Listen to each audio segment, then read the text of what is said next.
အကုန်လုံးကြောင်ပြီးပြောရတယ်ကြောင်ကြောင်နဲ့ပဲသင်မအကုန်လုံးကြောင်ဝတ်ရမယ်နော်မင်းငါ့ကိုယုံကြည်သမားမင်းကလည်းဟိုးငယ်တီတောင်ကြီးကလေးဘွားတွေပေါင်းဒီတောင်လာပြန်ပြီလားမတွန်းနဲ့အဲ့ဒါဟုတ်ငယ်တီတောင်ကြီးကလေးဘွားတွေပေါင်းလာတာနော်မင်းငါရောက်သိပါလေသိတယ်အဲ့ဒါကြောင့်မင်းကိုအပ်တာ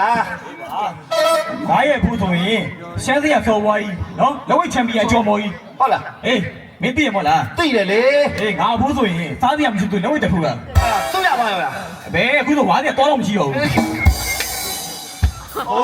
မင်းကပြောပြတာဒါပြောပြတာမင်းသိပါတယ်မင်းအဲ့လိုဒီပြောစရာမလိုပါဘူးနော်ကဲမင်းသားတယောက်ကဒီတော့ရှိုးကြည့်မယ်ဆိုးပါဦးဆိုလိုက်ခလာပညာဒီထားနော်အမွေးလေးနေနော်အမွေးလေးစောင့်နေတာဆယ်တန်းငါတို့ကအင်္ဂလိပ်ရှိတဲ့မိန်းမသားတွေဘာမှသိဘူးတိုင်းနော်တကယ်ကြီးမင်းသားနှစ်ကောင်ကိုငါ3လအတွင်းမှာ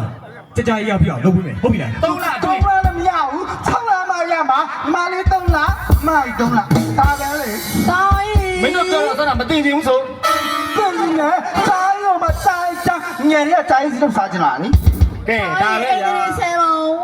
မမေအင်္ဂလိပ်မင်းရဲ့တီဂျီခံရမှုနဲ့ရှိတဲ့မိန်းမသားဆိုကြာကြာရှိနေဘလောက်မြင်ပြီးတော့တို့တိုင်းသိချင်သိပေါက်သွားပြီကျေးဇူးတင်တယ်ငါရဲ့တီးကြီးခံရမှုနဲ့ကြကြရောက်ကြိုက်တာသူအဲ့လိုပဲဖြစ်နေရမယ်လေအဲ့လိုမျိုးဖြစ်အောင်တို့เนี่ยကိုလှုပ်ပြီအေးပါဘာမှတွေ့ဘူးလေနော်မင်းသားနှစ်ကောင်ကို3လပြည့်မှမပြန်လာခေါ်လုံးဝကြားနေရမယ်ခွာရောက်ကြားနေတွေ့ပြီ3လအတွင်း3လဟုတ်ပြီတကယ်ကြီးအဲ့ဒါတို့เนี่ยကိုမခေါ်တော့အေးမစိတ်ချလိုက်မယ်နော်โอเคโอเคမင်းမခွဲဝါနဲ့လေတော့မမီတာမလုံးနဲ့တော့ဟုတ်